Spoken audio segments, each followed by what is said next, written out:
Anxiety shows up in different ways. Some people feel it first in their bodies, tightness in their stomach, dizziness. Others notice the physical signs after their mind starts spinning. Either way, if you lived through trauma, especially the kind caused by narcissistic abuse, this cycle might feel familiar and exhausting. Many survivors live in a constant state of alertness. It's not just anxiety, it's the leftover wiring of survival. If that's you, this might help. In this guide, I want to walk you through why anxiety happens in trauma survivors and introduce a few strategies rooted in CBT, cognitive behavioral therapy, that may actually shift how you move through the world. These tools aren't magic, but they are real, and with practice, they can help you take your power back, one moment of peace at a time. CBT offers practical ways to interrupt the patterns that keep anxiety alive. Many people try to change how they feel, but here's the truth. Feelings rarely shift unless we first shift what we are thinking of or doing. That's not about thinking positive. It's about understanding the loops your brain has been trapped in and gently teaching it another way. This matters because trauma doesn't just affect your thoughts, it affects your body, your nervous system, the way you breathe, sleep, and exist in relationships. Your body has two main nervous systems that work together. The sympathetic, the one that revs you up, and the parasympathetic, the one that calms you down. In a healthy, balanced system, they take turns. One gets you going, the other helps you rest. But after trauma, especially emotional or narcissistic abuse, your body often gets stuck in sympathetic overdrive. You are alert, hypervigilant, constantly scanning for danger. Rest feels unsafe, stillness feels suspicious, and even when things are fine, your system doesn't know how to turn off. When your nervous system spent years adapting to someone whose moods could flip without warning, your body learned to stay alert, even when the danger is gone. Sounds familiar? Anxiety isn't random. It's usually a loop between thoughts, feelings, behaviors. For example, you get into a fender bender, immediately your mind goes, now my insurance will skyrocket. What if I can't get to work? What if I lose my job? That panic triggers stress chemicals. Your heart races, your stomach knocks, your brain goes into survival mode, even though the situation needs planning, not panic. Or maybe your body reacts first. You feel dizzy, nauseous, your heart won't stop pounding, and your mind scrambles to explain it. What if I'm dying? Something terrible is happening. That's the loop. And it's the same loop that kept many survivors trapped in toxic homes or relationships, constantly bracing for the next explosion, the next silent treatment, the next lie. Let's say you're living with someone who constantly gives you mixed signals. One day they seem cold and you think, they must be mad at me. Maybe they are about to leave. Maybe they've gone cold, silent, or passive-aggressive like they used to before a discard phase. So your brain scrambles to figure out what you did wrong.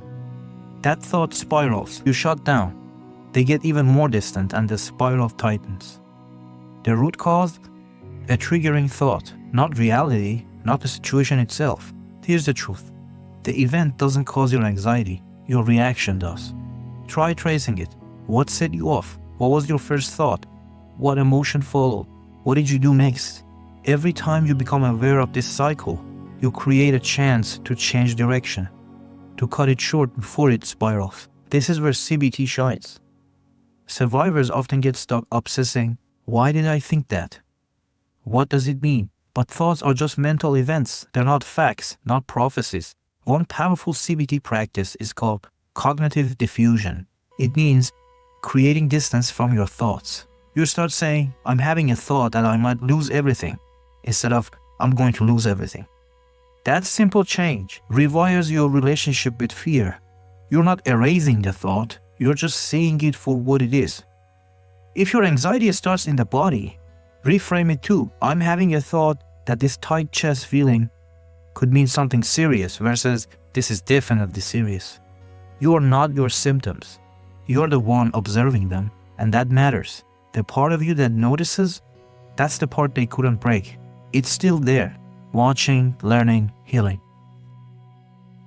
Trauma survivors often fall into thinking traps. Here are a few common ones. Catastrophizing, assuming the worst case scenario is inevitable.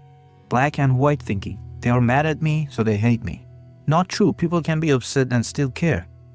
Living with a narcissist often trains you to expect the worst. One day, you're love-bombed, the next you are discarded. That inconsistency wires your brain for hyper-reaction. Magical thinking. They didn't text back. They must be ghosting me. Maybe, but maybe they are just busy. If you lived with someone who punished you with silence, withdrawal, or unpredictability, your brain learned to read danger in every pause, but not every silence is a threat anymore. Recognizing these patterns don't mean you're weak, it means you're human and you're healing.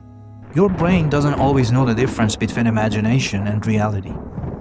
Try this. Imagine yourself walking through a pine forest or sitting in a quiet room with rain tapping the window. Picture the details: sight, smell, temperature. Let your nervous system respond. This simple visualization builds your parasympathetic strength, the calm system, Do it often, anywhere, it works. Sometimes anxiety is just a surface emotion. Underneath it, sadness, anger, grief, decisions you've been avoiding. If you lived in survival mode, you might have learned to shut those feelings down. But healing means making space to feel them. Not all at once, just a little at a time. Start by noticing, where do I feel this in my body? What emotion might be underneath? Let yourself feel it, gently, no judgment. Most survivors say the same thing. I can't meditate, my brain won't stop. And that's okay. Start with guided meditations.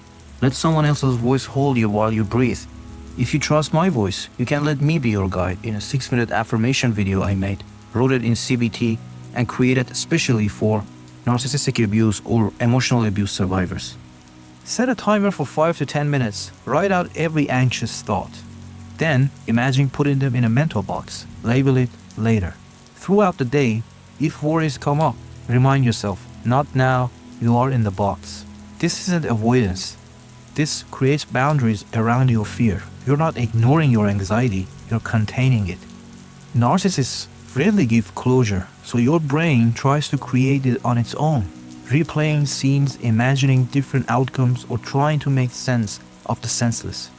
This part's tough, but most anxiety comes down to two things: our refusal to accept uncertainty, our desperate attempt to control outcomes. And narcissistic abuse often makes both worse. You were trained to believe chaos was coming, and that it was your job to stop it. But here's what I've learned.